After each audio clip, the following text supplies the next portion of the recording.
An overcome mindset is not built in easy moments. It's built in the hardest moments of our life. Life's just going to happen, the good, the bad, and the ugly, and we deal with it as it comes. And I think if you can maintain that mindset, go do some things that push yourself. Those wins and those overcome moments set you up for success. You can't create an overcome mindset out of nothing. Go do some hard things. It will make you better, and you'll be better prepared for the life ambushes that are coming.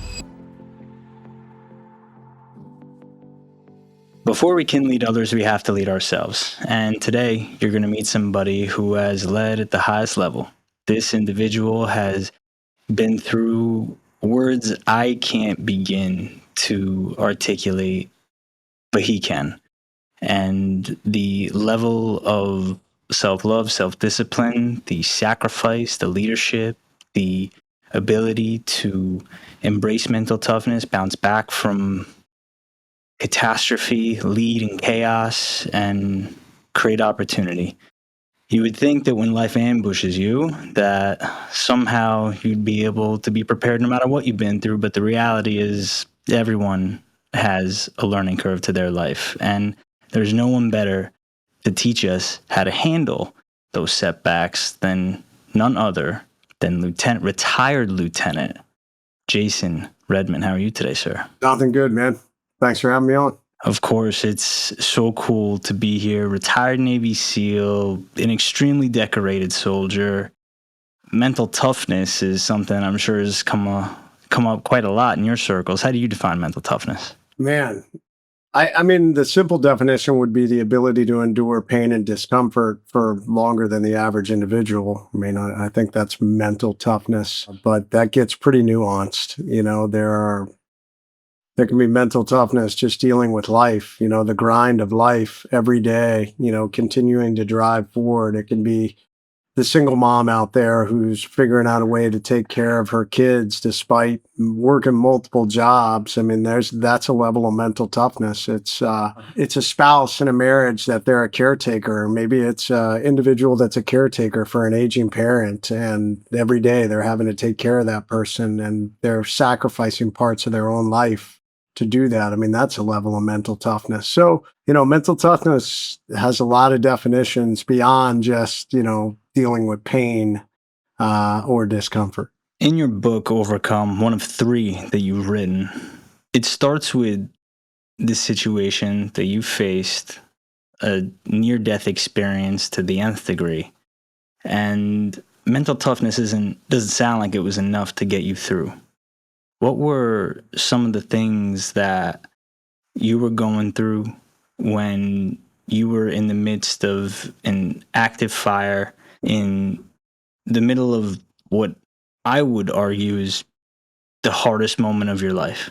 Funny, a lot of people often say that. They'll say to me, hey, man, that must be the hardest thing you ever went through, to be severely wounded. And that's really not true. It's not the hardest thing I've been through. As a matter of fact, I often talk about how we build an overcome mindset. And an overcome mindset is not built in easy moments. It's built in the hardest moments of our life. It's built by doing hard things. You can create those moments by forcing yourself to do things. Oftentimes, working out is a great way to do that. It's a simple way to do that. Oftentimes, you can go push yourself to do things maybe you don't want to do or that you're afraid of.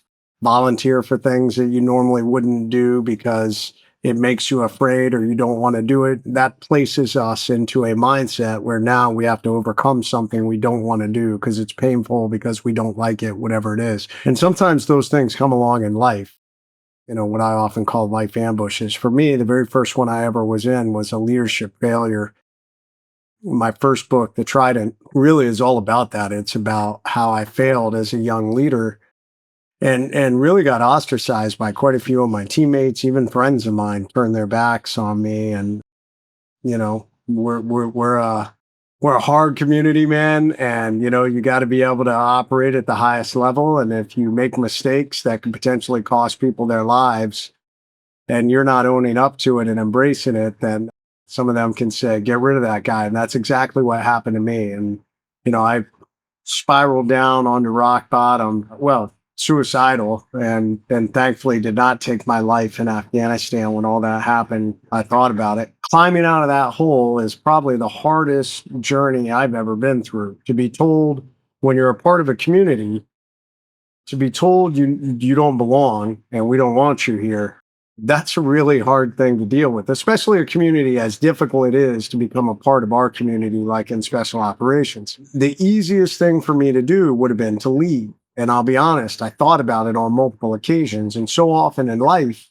that becomes the easier decision. Like, hey, I don't want to grind through this. I don't want to do this anymore. So I'm just going to quit and leave.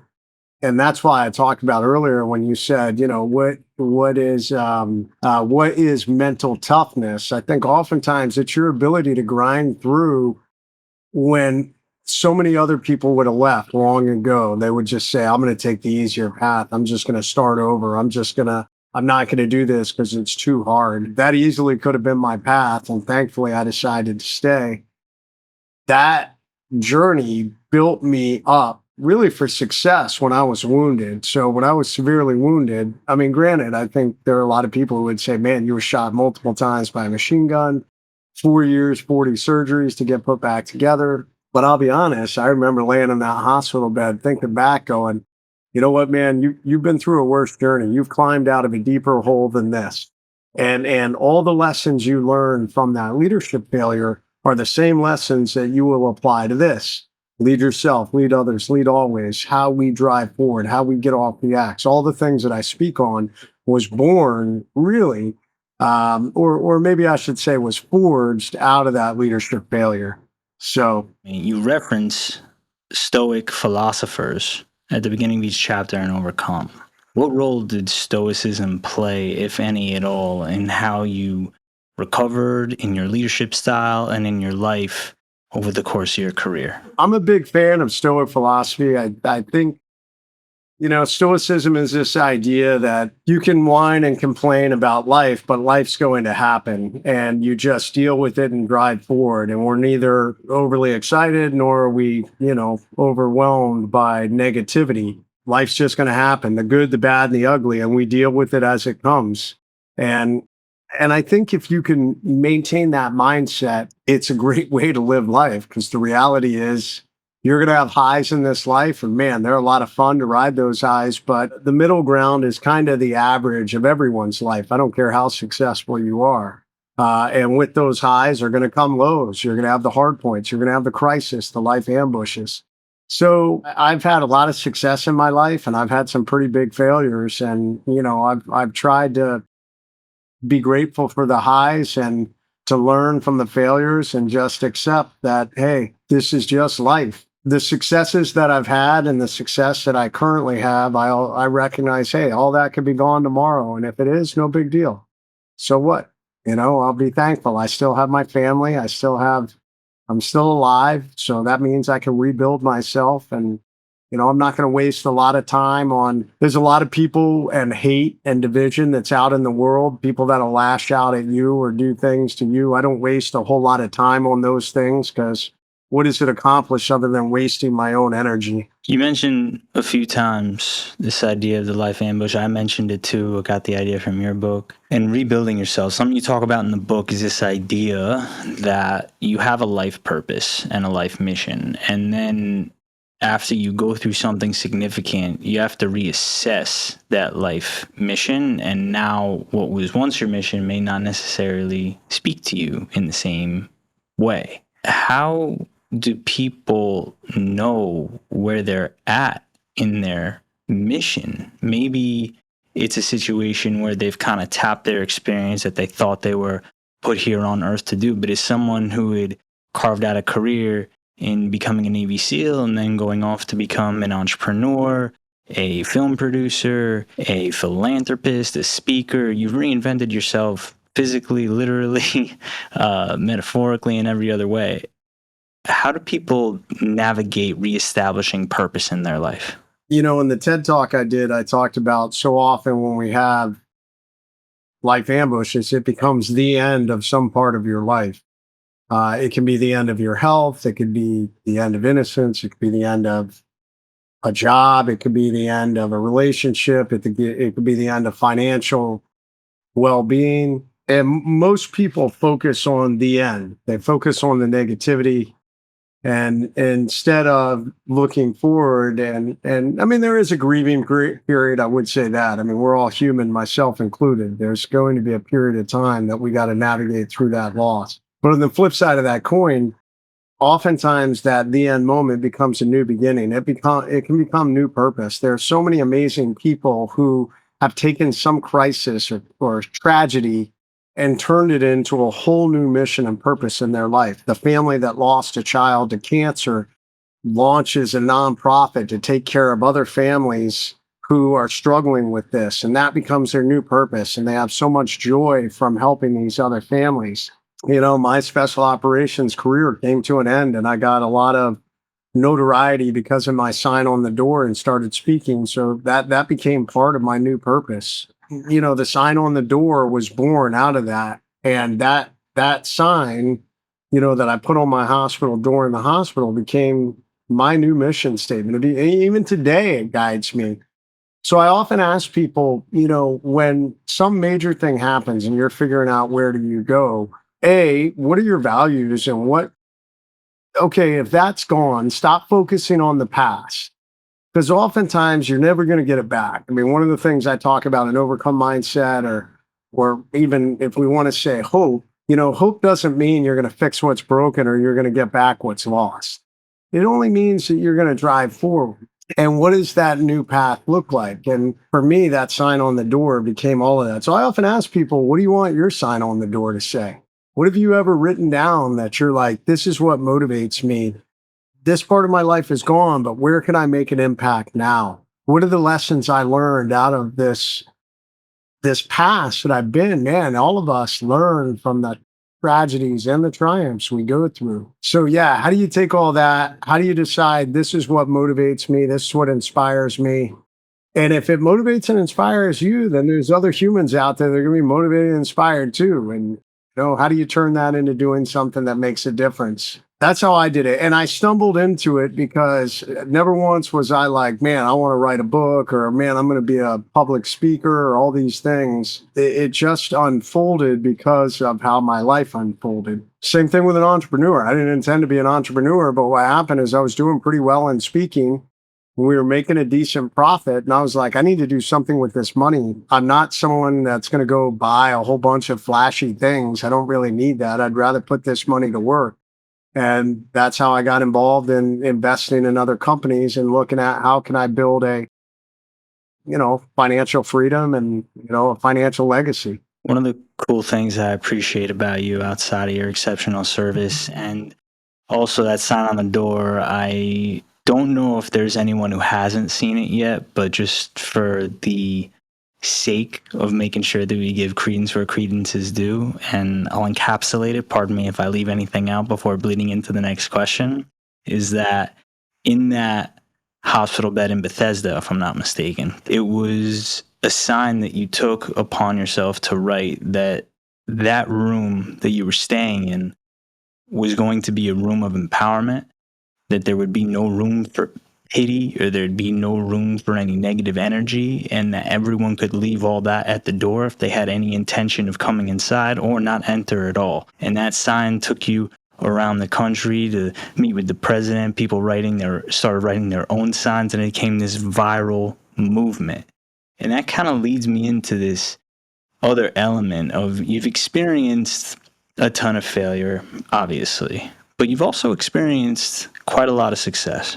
And complacency can get the better of all of us. And you talk about this idea of freedom intoxication. And I was like, oh my God, this is like gold right here, because I deal with this all the time. Every time I set a goal, I have to set something outside, like another goal right outside of it, because I know I get complacent. How do you manage, what is freedom intoxication, and how do you manage it? Yeah, freedom intoxication is just, I don't know, it's this word or this phrase I came up with. And it was it was born out of when I got out of the military. My whole life for 21 years, I was part of an organization that made a ton of decisions for me. As a matter of fact, so many military members struggle when they get out of the military. And I think a lot of people are like, oh man, the military must be so hard. And I mean, yes and no. What's interesting about the military is the majority of decisions are made for you. Granted, don't get me wrong, you've got to go through the training. You are leading people, you are making decisions. But at the end of the day, whether you're a Navy SEAL or whether you're a Marine Corps infantryman or whether you're a Air Force fighter pilot, you went down a path, and every day they kind of tell you what to do. They're like, hey, here's your uniform. You're going to show up to work at this time. You're going to fly this jet or you're going to execute this mission. And you're going to do that for 2 years. And then you're going to move up into your next leadership position and you're going to do this. And it's incredibly structured. The civilian world is not that way. Maybe you work for a company that is somewhat structured. They tell you to come into work at this time and they tell you to go home at this time. And they give you, maybe you work for a really good company that gives you really good guidance. But oftentimes the civilian world is super unstructured. So I got out of the military and was like, oh my God, I've got all this freedom. I can do what I want. I stopped working out. I was really kind of focused on my company. I think it's so critical to manage your time. Time is the one thing we can never get back. And man, it is amazing how quickly we can waste it. And I was just kind of all over the place. I wasn't really working out. I was working on my business. I was kind of moving in every direction there was. Freedom intoxication. Just, I can do whatever I want, but not super intentional and not super purposeful. So I've definitely drawn that in. I mean, don't get me wrong. I still, even today, am someone who does much more than most people. I frequently have other entrepreneur friends who are like, man, you need to really get laser focused on doing one thing. That's not me. And I'll be honest, coming close to death kind of made me say, yeah, I'm not going to do that. If I see an opportunity that's great, I'm going to go after it.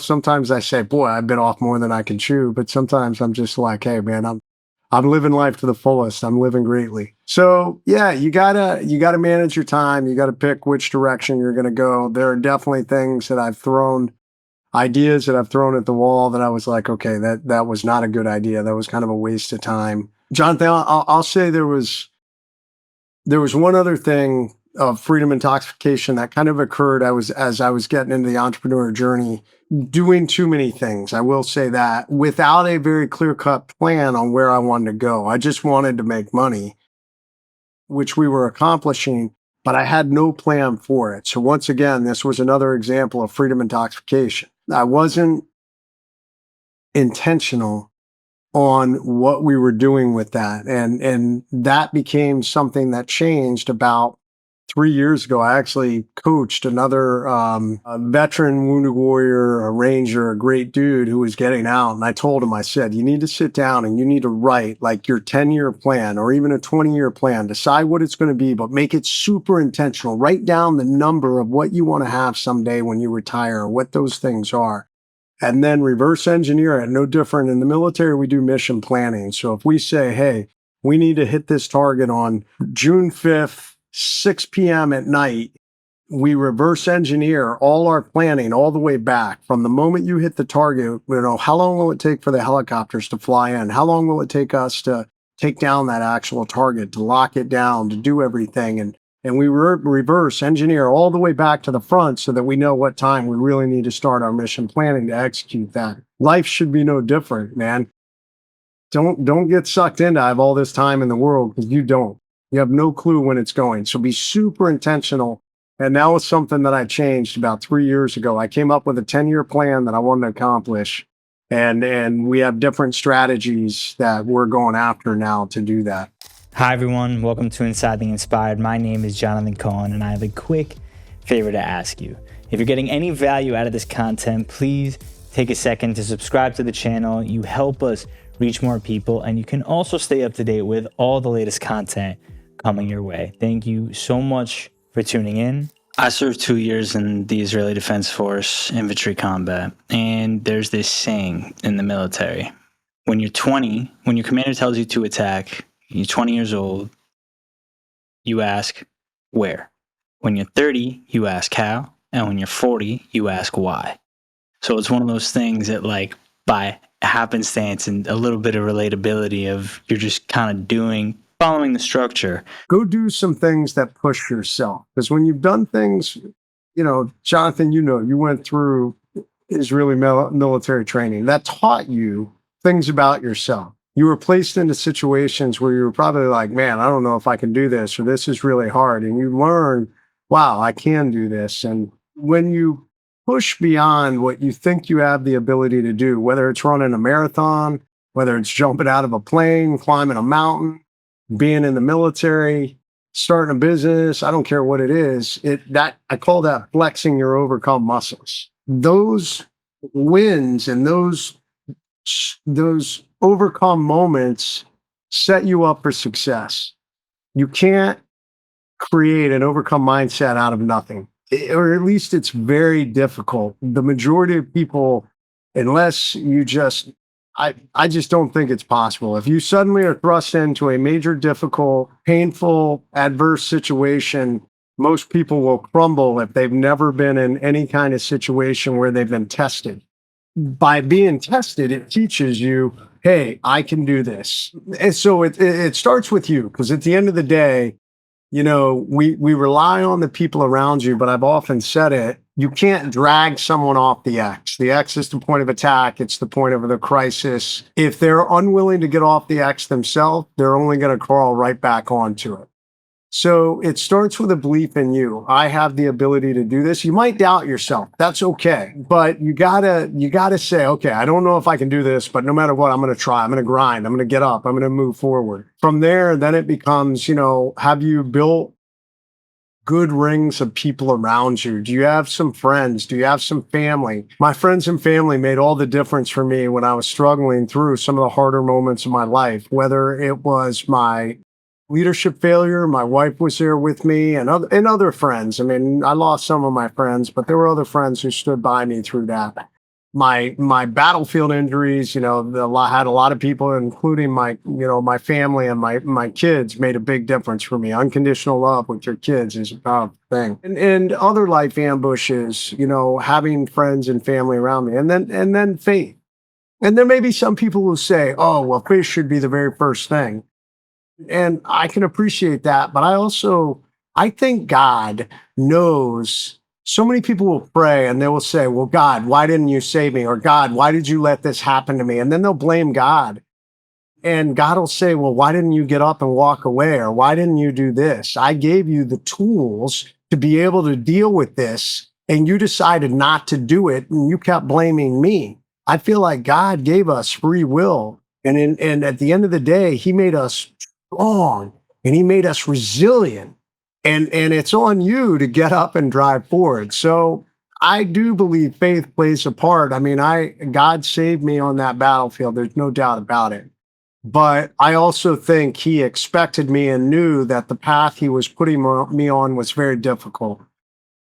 40 surgeries, a lot of setbacks. I easily could have blamed him and said, why did you do this? Why did you let this happen to me, God? All these things. Why did you let this surgery go wrong?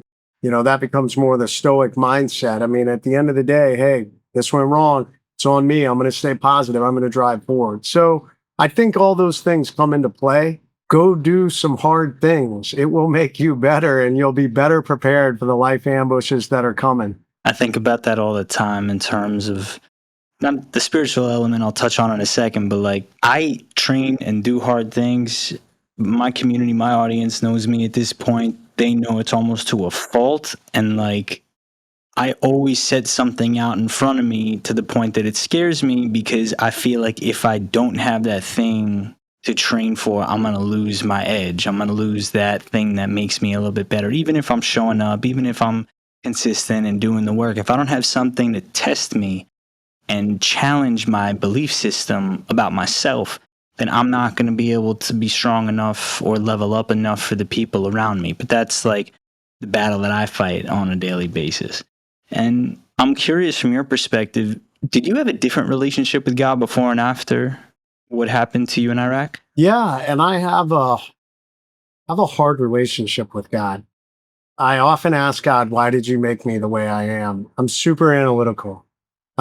Faith is so difficult for me because I have to believe in something that I can't touch and I can't see. I meet so many Christians. I'm Christian who will say to me, I feel the power of God in me all the time. I feel this peace. I don't feel that. I've only felt that one time. And that was the night on the battlefield that I called out to God and I said, I need your strength and power to go home and see my kids again. And I had this power that came through me and I had strength and I got up. I went from not being able to move a muscle to walking and getting on that helicopter. I mean, it's really a miracle moment. I talk about it in churches and I sometimes feel bad. I'm like, like I more than anyone should never, like I should never question God. Like I had a miracle happen to me, but I do. And I struggle at times with it.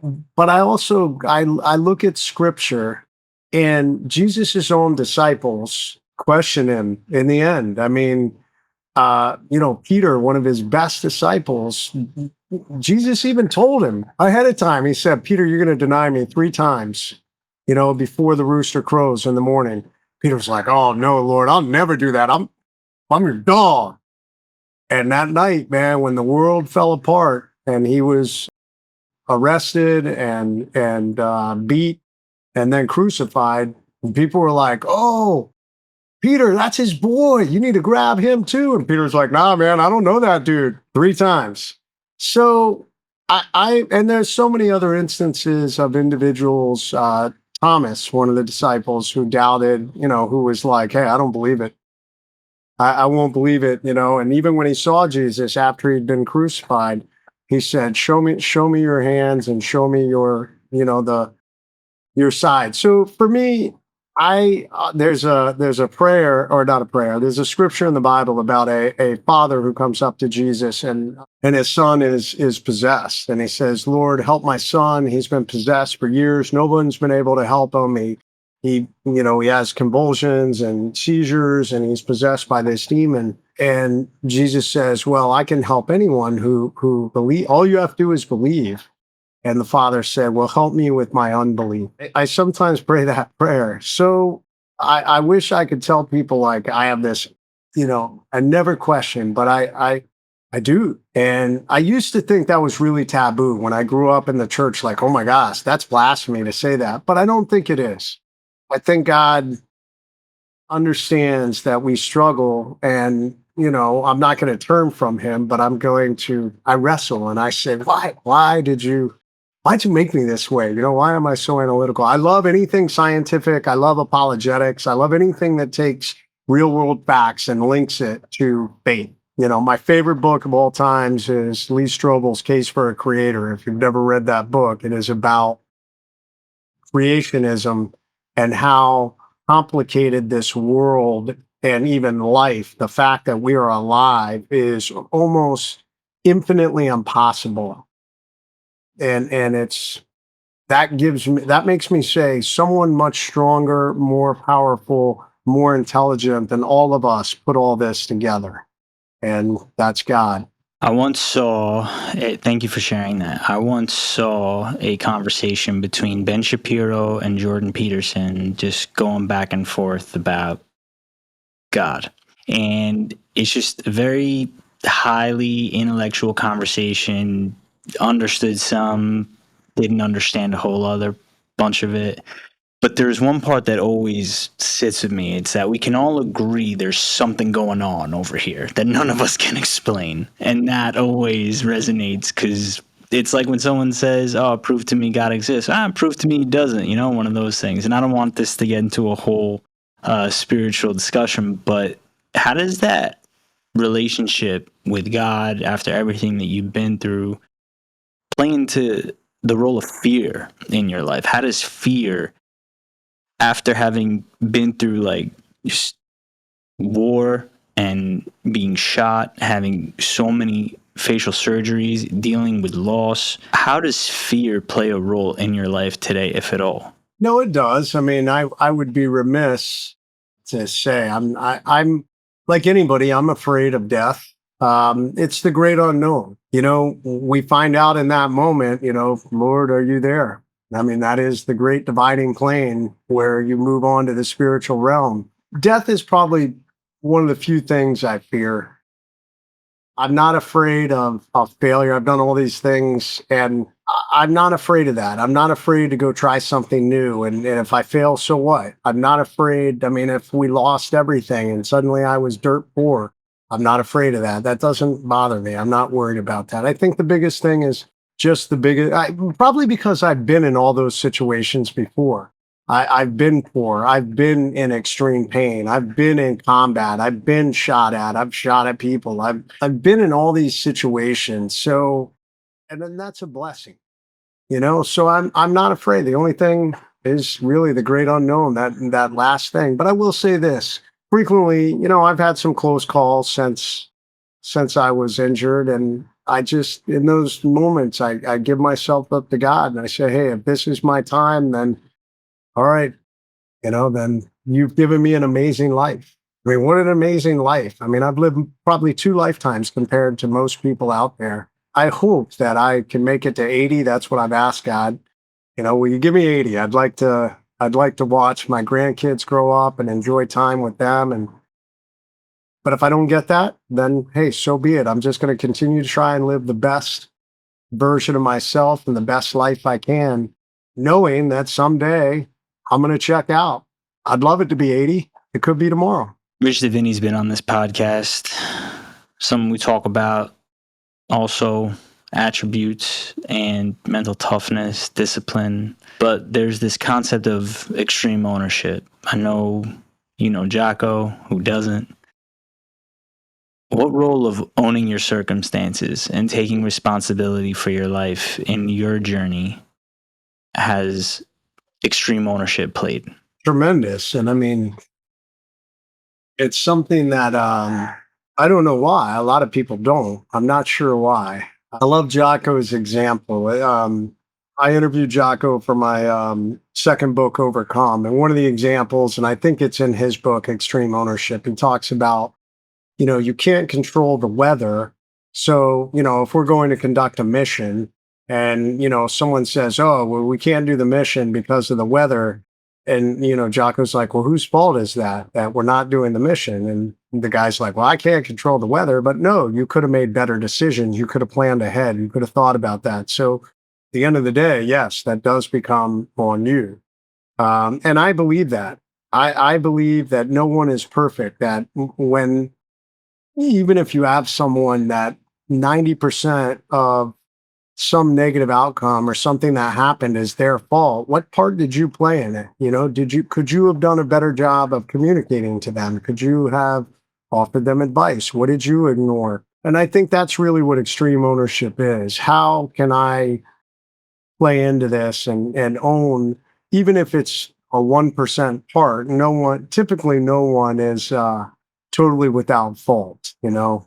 And by looking at those things, I think it makes you better. It gives you tremendous self-awareness. After my leadership failure, I became very self-aware that oftentimes how I see myself isn't exactly what I'm projecting to other people, and definitely not what I think they see is not what they see. And I think understanding that is a big defining factor in this life. Let's talk about that for a second.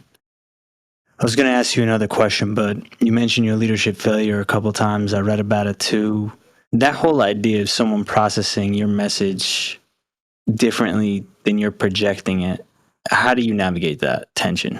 You know, we live in this world that's so politically correct now. I almost think it's a tragedy because we almost never call people out who are, you know, there are some people, I call it a leadership wrecking ball. There are some people who are really good at getting things done, but they leave a path of destruction behind them. And oftentimes we'll tolerate that because they get things done. But at what cost? Some people just came to mind when that Oh, I'm happened. sure everybody knows someone. I was one of them.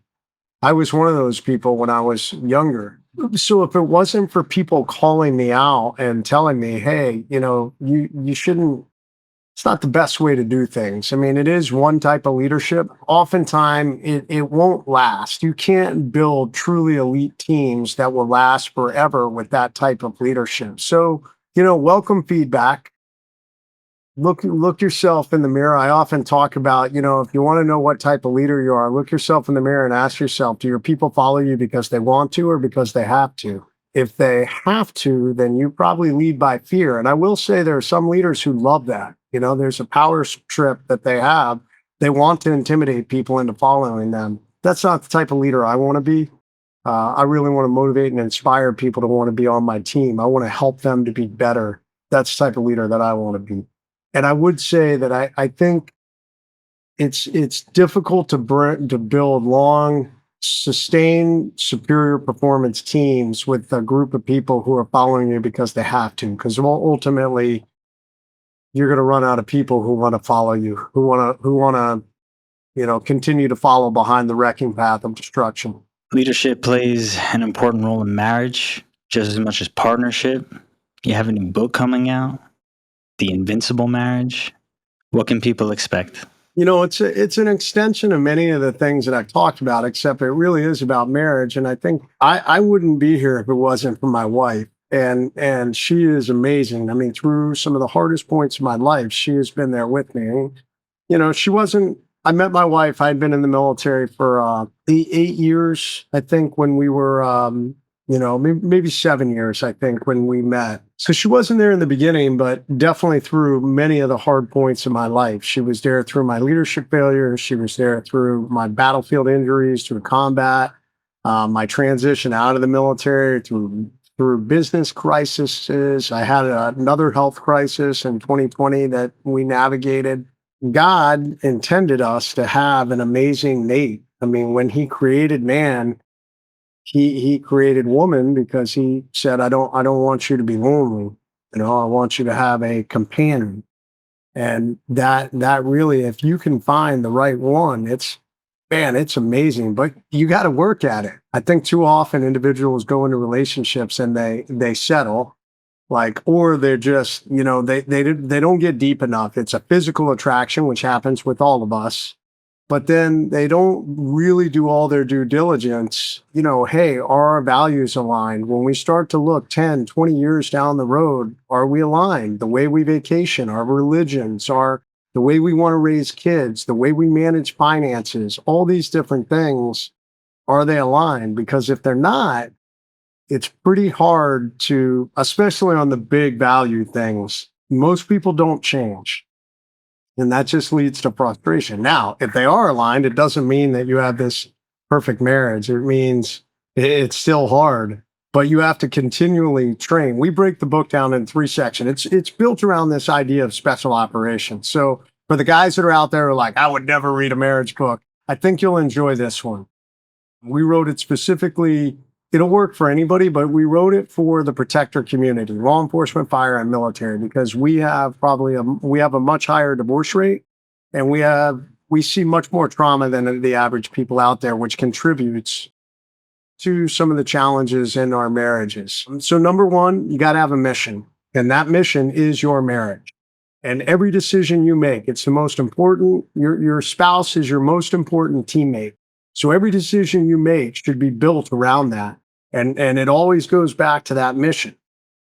And if you can understand that, like every decision you make, it makes sense. You're communicating with your spouse as you're navigating this journey of marriage. Number two is training. In the military, we're constantly training. We're training to do close quarters combat. We're training to do marksmanship. We're training to do dive training. We're training to do air operations training. Believe it or not, in your marriage, you got to continuously train. You got to continuously do things together. And as the years go by, things are going to change. You're going to be in a different house with different responsibilities. You're going to have kids. You're going to have multiple kids. Somebody's going to be going to school. Somebody's going to have a new job. So you got to constantly do things together and communicate to understand each other and understand the new things that are happening in your life. And then number three, how do you manage your marriage when it's under fire? How do you fight? How do you deal with conflict? How do you deal with adversity? My wife and I, we had rules of engagement. Very clearly, we had very clear rules. Like, you weren't ever allowed, there were no ultimatums. You could never say the D word. You could never say divorce. We didn't bring up things from the past. No name calling. Those were our rules of engagement. Yet I watch a lot of relationships where, we did everything in our power in the military to avoid blue on blue, to one teammate shooting another. Man, I see so many marriages when the spouses start to get angry at each other, they immediately start shooting each other. So the book is all about that. It's about each spouse has to lead themselves, and each spouse is an individual, and the other spouse needs to support the individual goals and dreams of their mate. But at the end of the day, it's we, not me, and understanding that. So it's been good. We've been getting a lot of tremendous feedback. It's been out for about 3 weeks. We just made #1 on Amazon in the marriage and I think marriage and marriage conflict category. So, Well, a lot of my friends from my days as a criminal prosecutor in the Bronx, also a lot of cops listen to this, ironically. I know they're going to want to pick up a copy because, like you said, dealing with extreme circumstances and navigating secondary trauma, having hard conversations, setting rules of engagement, but above all, working on the marriage. I think that's one thing that people underestimate, that just because you have that surface, like you said, that surface level attraction, and the second you hit any type of adversity as a couple, I mean, the easiest thing to do is break up and run. But working on the marriage is an investment. And I can't wait to check out a copy of it because everyone needs help. And it's cool to see how you've taken your 3 different books, had 3 different themes, and I'm psyched to check this one out. So, listen, I could talk to you. I want to respect your time. I know it's extremely valuable. This has been so cool to finally sit down with you. I've admired your work for a while. I really appreciate your service. I pose a question to everyone on the podcast that I want to pose to you, but there's another question that I'd actually prefer to pose to you. And I know it's going to sound a little overbroad, but it's not intentional. After everything you've been through, is there one mindset shift, or is there one tactic? Is it a series of tactics? What is it that helped you overcome? the greatest gift that you have in this life is you have a choice. I mean, God gave you free will. So, whatever thing happens to you in this life, it doesn't, I mean, yes, bad things happen to good people all the time, but you take 2 people and the same thing happens to them, and one becomes negative and focuses on all the horrible things, and another one focuses on the positive. I mean, look at Viktor Frankl. I mean, what an amazing example. If any of you have never read Man's Search for Meaning, this is a perfect example of that. Psychologist who survived the Holocaust and some of the most brutal concentration camps, but he focused on the positive. He focused on someday I will be out of here. Someday I will survive despite so much hardship. And I think that's it. It's a choice. He chose to do that. And if people can understand that, and I think that's what I've done. I mean, don't get me wrong. I have days where I sometimes struggle and question and doubt. That's part of being human. But I always remind myself, hey man, get back on track. Lead yourself. The #1 thing I always say, lead yourself. Lead yourself. Take care of yourself physically, mentally, drive forward and keep going.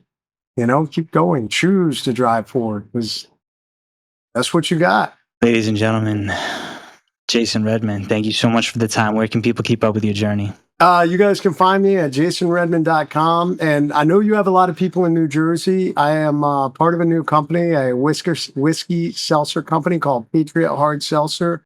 We are honoring the sacrifice of our proud patriots. I'm on the can right now, but we have some new proud patriots coming, law enforcement, fire. We're highlighting amazing individuals. Portion of our proceeds go back to support great organizations, and it tastes amazing. So if you're in New Jersey, go places and say, I need a Patriot Seltzer. And so many of them are going to say, we're not carrying it yet. Where do we get it? And you tell them that we're closing our deal with Fedway Distributors, one of the biggest distributors in New Jersey. So they need to pound the drum and say, hey man, carry Patriot Seltzer. We want some of that. Let's go. Thank you so much. If you got any value out of this episode, please take a second to rate, review, and subscribe to the channel. If you haven't already, go follow Jason on all social channels. Once again, my name is Jonathan Cohen, and this is Inside the Inspired.